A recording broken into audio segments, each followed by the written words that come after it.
नमस्कार, स्वागत है आपका आज तक पर। मैं हूं रवीश पाल सिंह।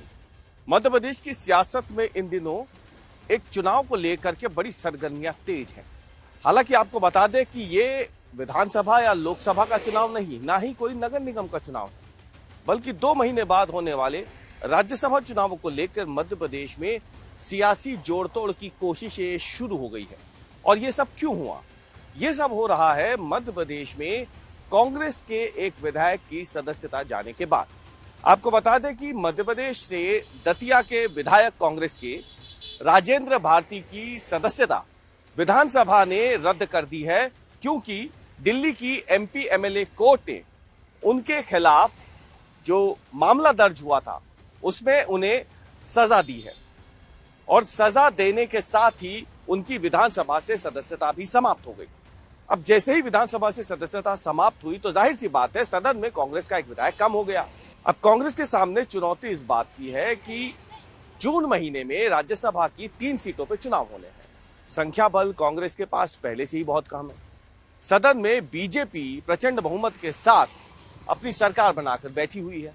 अब बीजेपी और कांग्रेस के बीच में संख्या बल की कमी है और इसके बावजूद कांग्रेस के विधायक एक के बाद एक कम हो रहे हैं। पहले मुकेश मल्होत्रा का मामला सामने आया विजयपुर विधानसभा सीट से।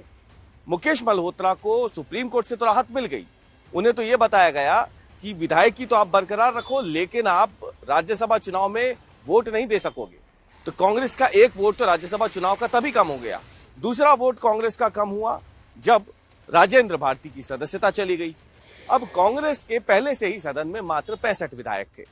इसमें से 2 विधायक अब सीधे सीधे तौर पर मतदान से कम हो गए, यानी बचे कितने? 63 विधायक बचे। 63 विधायकों में से भी एक विधायक कांग्रेस की निर्मला सप्रे हैं। कोर्ट में तो वो यही कहती हैं कि वो कांग्रेस के साथ हैं, लेकिन वो गाहे बगाहे बीजेपी के कार्यक्रमों में देखी जाती हैं, मुख्यमंत्री के कार्यक्रम में जाती हैं, बीजेपी कार्यालय वो लगातार जाती हैं, कांग्रेस के किसी कार्यक्रम में नहीं दिखती हैं। तो फिर उनसे कांग्रेस को ये उम्मीद होनी भी नहीं चाहिए कि वो कांग्रेस के पक्ष में वोट देंगी राज्यसभा चुनाव में। तो जाहिर सी बात है एक वोट ये भी कम हो गया कांग्रेस का। अब बचे कांग्रेस के पास 62 विधायक। इन 62 विधायकों में से कोई क्रॉस वोटिंग नहीं करेगा, इसकी क्या गारंटी है? जाहिर सी बात है हरियाणा और उड़ीसा में राज्यसभा चुनाव के दौरान जो क्रॉस वोटिंग कांग्रेस के विधायकों ने की है, तो मध्य प्रदेश में ऐसा नहीं होगा, इसकी गारंटी भी फिलहाल कांग्रेस को नहीं है। अब दूसरी तरफ बीजेपी की बात करते हैं। बीजेपी के पास 164 विधायकों का प्रचंड बहुमत है।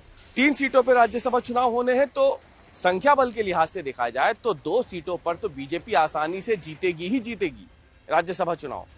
तीसरी सीट के लिए भी उनके पास इतने विधायक मौजूद हैं कि अगर बीजेपी तीसरी सीट पर लड़ने के लिए अपना उम्मीदवार उतारती है तो फिर मुकाबला बड़ा दिलचस्प हो जाएगा। बीजेपी के पास तो तकरीबन 46 विधायक तब भी बचेंगे 2 सीटों पर विधानसभा चुनाव राज्यसभा चुनाव होने के बाद।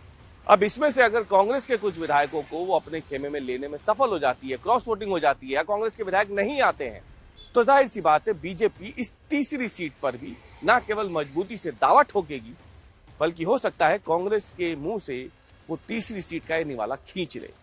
वर्तमान में स्थिति क्या है? वर्तमान में इन 3 राज्यसभा सीटों में से 2 पे बीजेपी, 1 पे दिग्विजय सिंह जो कि कांग्रेस के राज्यसभा सांसद है वो मौजूद है। कार्यकाल 3 सीटों का एक साथ खत्म हो रहा है, 3 पे एक साथ चुनाव होंगे। 2 सीटें तो बीजेपी आसानी से जीत जाएगी, लेकिन तीसरी सीट के लिए उम्मीदवार खड़ा किया तो फिर कांग्रेस के सामने मुश्किलें बढ़ जाएगी, क्योंकि पहले से ही संख्या बल कम है, ऊपर से जो बचे हुए विधायक हैं वो भी बारी बारी घटते जा रहे हैं वोटिंग से। और जो विधायक हैं भी इस बात को लेकर कांग्रेस सामने भले ही ये कह रही हो कि एकजुट है, लेकिन उसके मन में भी हरियाणा और उड़ीसा जैसे कुछ घटनाक्रम होने का डर सता रहा है।